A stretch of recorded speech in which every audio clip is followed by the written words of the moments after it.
Assalamu alaikum. Welcome to Psychic Learners Academy by Bia Baloch, and my name is Nooreen Fatima. We are on lesson number 33, Gender Differences in Aging. तो ageing के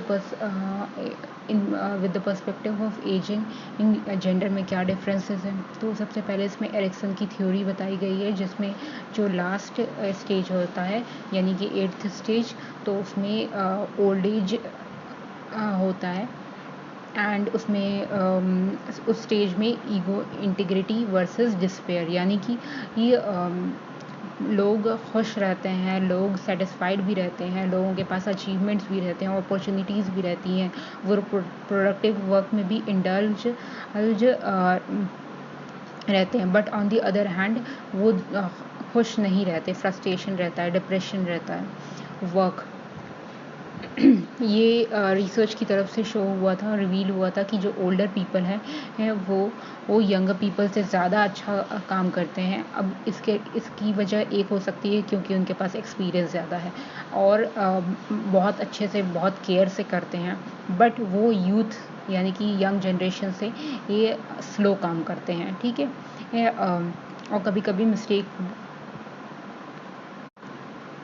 और कभी कभी mistake होती भी है उनसे, तो बहुत कम होती है। जेंडर डिफरेंसेस इन एजिंग, जैसे कि हम जानते हैं कि वुमेन इनकी लाइफ एक्सपेक्टेंसी ज़्यादा है मेन से, तो वुमेन को ज़्यादा दिन तक ज़िंदा रहना पड़ता है, तो वुमेन को एक प्रॉब्लम्स ज़्यादा होते हैं रिगार्डिंग एजिंग। जैसे कि पहले आ जाता है कि सबसे ज़्यादा ओल्डेस्ट ऑफ द ओल्ड, यानी कि ओल्ड एज काफ़ी उस कैटेगरी में आ जाती हैं, बहुत ओल्ड।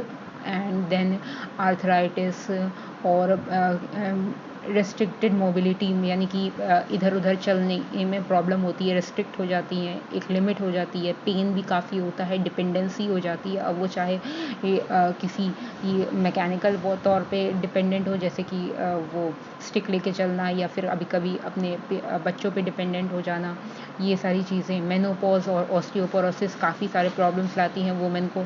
वो ऑस्टियोपोरोसिस एक ऐसी बोन्स की कोई बीमारी होती है जिसमें बोन्स काफ़ी कमज़ोर हो जाते हैं और उससे फ्रैक्चर भी हो जाता है। तो बेड रेस्ट और लैक ऑफ फिज़िकल एक्टिविटी की वजह से उनको काफ़ी ज़्यादा प्रॉब्लम होती है। कोरोनरी हार्ट डिज़ीज़ भी होती है ओल्डर मैन एंड वुमेन में, बट मैन में ज़्यादा होती है, ओल्डर मैन में ज़्यादा होती है, ओल्डर वुमेन में ये कम होती है। Okay. Marriage and loneliness, as we know कि औरतें ज़्यादा दिन तक ज़िंदा रहती हैं और मर्द पहले मर जाते हैं, तो अक्सर लोगों के हस्बैंड एंड मर जाते हैं, और जो वुमेन होती हैं वो काफ़ी दिन तक ज़िंदा रहती हैं, तो उन्हें लोनलीनेस होती है, अ, वो विडो बन जाती हैं। तो fewer men than women, men बहुत कम विडोहुड एक्सपीरियंस करते हैं दैन वुमेन। ओके। मैरिज, अगर हम मैरिज की बात करें तो मैन एंड वुमेन दोनों को ज़रूरत होती है वो, ठीक है। एंड वो उसमें फ़िज़िकल हेल्थ भी अच्छी होनी चाहिए, मेंटल हेल्थ भी अच्छी होनी चाहिए। बट अगर मैरिज किसी की ख़राब है, अक्सर झगड़े भी होते हैं, तो मेन के लिए वो चल जाता है, ठीक है। क्योंकि उनको एक शादीशुदा ज़िंदगी चाहिए और एक कंपेनियन चाहिए, तो वो चल जाता है। बट वुमेन के लिए काफ़ी ज़्यादा ही मैरिज मैटर करती है। अगर उनकी ज़रा सा भी ख़राब होती है तो उनके हेल्थ पे काफ़ी इफ़ेक्ट पड़ता है, काफ़ी हद तक वुमेन के हेल्थ पे।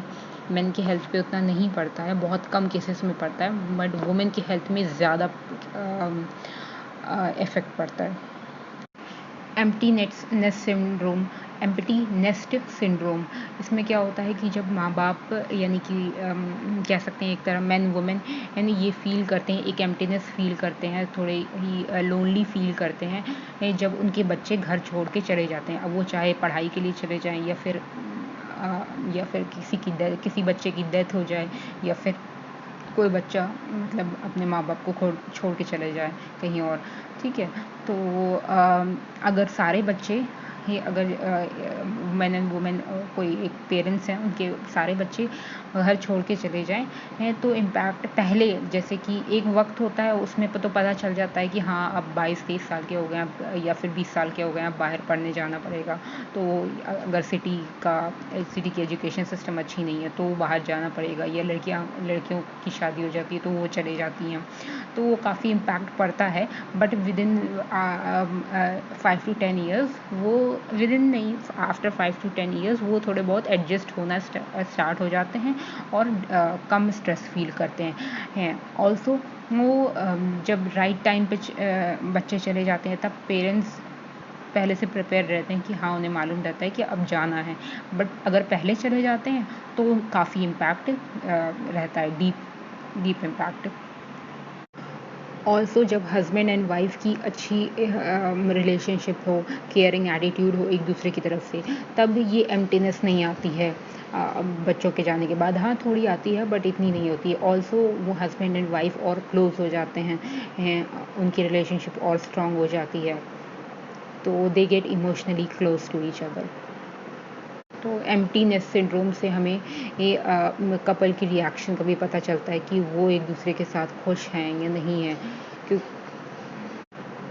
ऑल्सो अगर किसी की शादी किसी की मैरिज जो बस इस वजह से टिकी हुई है कि उनके बच्चों की वजह से टिकी हुई है, तो उनके बच्चों के जाने के बाद वो टूट सकती है, ज़्यादातर चांसेस हैं कि वो टूट जाए। ऑल्सो मदर्स ज़्यादा इफ़ेक्ट होती हैं जब उनके घर में बच्चे नहीं होते हैं, एंड ऑल्सो वुमेन जो वुमेन पहले से प्रिपेयर नहीं रहती हैं कि हाँ उनके बच्चे चले जाएंगे, पढ़ने चले जाएंगे या फिर कोई और किसी और बात के लिए, तो वो इस चीज़ को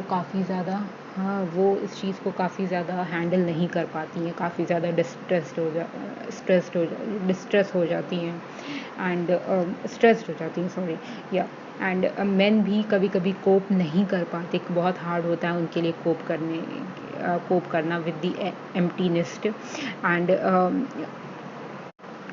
स्पेशली फादर्स को भी काफ़ी रिग्रेट होता है कि उनके बच्चे अब चले गए हैं और जब वो थे तब उनके साथ इतना वक्त नहीं बिताया।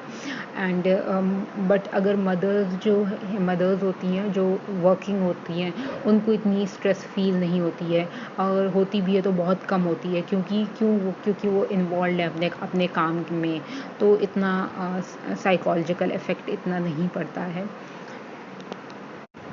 ऑल्सो चिरीबोगा 1997 की एक रिसर्च है कि जब स्ट्रेस कंपेयर किया गया वेरियस स्टेज में मेन के लाइफ में, तो ये पाया गया कि जो मेन हैं उनकी health related stress empty nest syndrome empty nest stage में काफ़ी ज़्यादा है, यानी कि जब उनके बच्चे चले जाते हैं।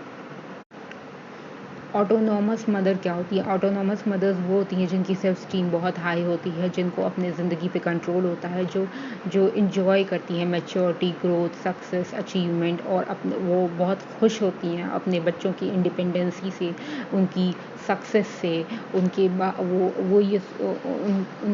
माइंड में ये रहता है कि बच्चे चले गए, चलो अच्छा है, वो खुद अपने पैरों पे खड़े होंगे, अपने खुद अपनी चीज़ें डील करेंगे, सेल्फ स्टीम हाई होती है। और तो ये ऐसी माएँ को ये एम्प्टी नेस्ट प्लेजेंट लगता है। They enjoy communicating with them at adult level, वो उनके साथ बातें करती हैं जब वो बच्चे बड़े हो जाते हैं, अच्छा कम्युनिकेट करना उन्हें अच्छा लगता है, उन्हें ऐसा नहीं लगता कि अब मेरे बच्चे बड़े हो गए हैं, ये वो इतना ज़्यादा नहीं लगता है। They enjoy watching their children as an adult, ठीक है। वहीं हद तक देखेंगे हम कि एक कपल्ड मदर्स होती हैं जो कि अपने बच्चे को अपने एक्सटेंशन समझती हैं, अपने बच्चे को एकदम अपना जैसा समझती हैं, उनकी अपनी लाइफ एक्टिविटीज़ बच्चों से रिलेटेड होती हैं, बच्चों के इर्द गिर्द होती हैं। ये अगर उनकी सेल्फ इस्टीम और अपनी ज़िंदगी पे कंट्रोल काफ़ी कम होता है, जैसे कि अगर उनके बच्चे बाहर चले गए पढ़ने तो वो काफ़ी ज़्यादा एंग्जाइटी होने लगती है, नर्वस होती हैं, हमेशा डरती रहती हैं कि अगर मेरे बच्चे से कोई मिस्टेक हो गई या फिर मेरे बच्चे को कुछ हो गया, ये हो गया, वो हो गया, ऐसा तो हर माँओं को रहता है, बट आपको कुछ personally I believe in autonomous mothers, क्योंकि आप जब तक बच्चे को छोड़ोगे नहीं, आप बच्चे को थोड़ा फ्रीडम नहीं दोगे, तब तक वो चीज़ें सीखेगा कब, सीखेगा कैसे। तो कपल्ड मदर्स ऐसा नहीं करती हैं, हर चीज़ में थोड़ा बहुत डिपेंडेंट करके रखती हैं, तो एम्प्टी नेस्ट उनके लिए काफ़ी, एम्प्टी नेस्ट सिंड्रोम, यानी कि जब उनके बच्चे चले जाते हैं बाहर पढ़ने की या फिर कहीं पे चले जाते हैं, घर छोड़ के चले जाते हैं, तो उनके लिए काफ़ी डिफ़िकल्ट होता है, पेनफुल होता है। ऑल्सो आप देख लें, इसमें लिखा है लास्ट लाइन, कपल्ड मदर्स को एक्सपीरियंस ये they all experience anxiety and depression a lot. प्यार तो अपनी बच्चों से हर माँ करती है, बट ऑटोनॉमस मदर्स को मैं ज़्यादा अच्छा समझती हूँ, क्योंकि वो अपने बच्चे को इंडिपेंडेंट करती है, क्योंकि आप नहीं जानते आपके बच्चे को नेक्स्ट कब क्या फेस करना पड़े, एंड वो भी एक इंसान है और इंसान को कब क्या फेस करने we all don't know. So that's how it is. Now we will come to personality. Aging की बात करें तो जब एजिंग का जब when compared to when compared with youth, जो ओल्डर वुमेन है, ओल्डर वुमेन इन खुद को ज़्यादा काबिल समझती हैं, प्रॉब्लम्स को अच्छा सॉल्व कर सकती हैं, उन्हें ऐसा लगता है, वो डिपेंडेंट कम हो जाती हैं। अब मैंने अपनी नानी को देखा है, वो काफ़ी ज़्यादा कम डिपेंडेंट है, वो खुद सब काम कर लेती हैं। खैर, तो और वो अथॉरिटेटिव ज़्यादा हो जाती हैं घर पे। ओल्डर मैन थोड़े दबने लगते हैं, वो लेस डोमिनेंट होते हैं, मोर नर्चरेंट, कोऑपरेटिव हो जाते हैं। ओल्डर मैन, इनको कंट्रोल इतना नहीं रहता, they experience a lack of control and power after retirement. उन्हें रिटायरमेंट के बाद वो घर पे ही रहते हैं एंड वो इतना पावर नहीं होल्ड करते, कंट्रोल नहीं होल्ड करते, ठीक है। Self concept and self esteem भी थोड़ी लो रहती है उनकी। तो डिफरेंट ये रिएक्शन पैटर्न्स इनमें दिखते हैं। Also more women less than 80 years of age may feel depressed and more men may abuse alcohol। Less than 80 years of age के की वुमेन ज़्यादा डिप्रेस्ड फील कर सकती हैं, और जो मेन हैं वो अल्कोहल अब्यूज़ में रह सकते हैं। This statement was given by NIH consensus development conference in 1991। Financial problems, अब जो रिटायर्ड लोग होते हैं तो उनको काफ़ी ज़्यादा फाइनेंशियल प्रॉब्लम्स फेस करनी पड़ती है। हमारे कल्चर में खुद देख लें, अगर पेरेंट्स को अपने बच्चों की ज़िंदगी को देखना पड़ता है, इवन वो जब बड़े हो जाएं तब भी, यानी कि अगर आपका बच्चा काम नहीं कर रहा है तो फाइनेंशियल प्रेशर काफ़ी रहता है, एंड साइकोलॉजिकल भी इफ़ेक्ट करता है और फिज़िकल इफ़ेक्ट भी करता है। वुमेन की बात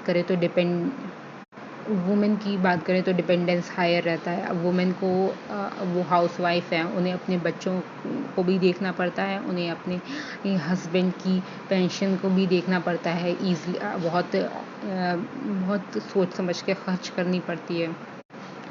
ऑल्सो अगर बच्चे अगर सपोर्ट नहीं कर रहे हैं आपको, तो काफ़ी ज़्यादा मसले होते हैं। कभी कभी पेंशन सफिशिएंट नहीं रहता है, तो लाइफ काफ़ी टफ हो जाती है मैन एंड वुमेन के लिए। but still women can manage life in because वो काफ़ी ज़्यादा घर के हाउस होल्ड स्किल से काफ़ी ज़्यादा इक्विप्ड, काफ़ी फेमिलियर हो जाती हैं, तो उन्हें मालूम है कि किस तरह मैनेज करना है, कहाँ कितना खर्च करना है, तो वो इन सारी चीज़ों को ज़्यादा बेहतर कर लेती हैं when compare to men. Okay, and यहाँ पे ही लिखा है इन केस ऑफ सिंगल और widowed women old age is tougher than a single और widowed women. I really don't know कि ये क्या लिखा हुआ है, क्योंकि दोनों साइड सेम चीज़ लिखी हुई है, तो आई थिंक कि ये होगा इन केस ऑफ सिंगल और widowed women old age is tougher than a coupled women, हो सकता है ये हो जाए। ओके, तो समरी में यही कहेंगे कि फिजियोलॉजिकल साइकोलॉजिकल प्रॉब्लम दोनों मेन एंड वुमेन दोनों को होती है, ठीक है। प्रॉब्लम ज़्यादातर वुमेन में फाइंड होता है, क्योंकि उनकी लाइफ एक्सपेक्टेंसी ज़्यादा होती है और जेंडर डिफरेंसेस होती है लोगों में, but it also depends on the way people react to changing life situation.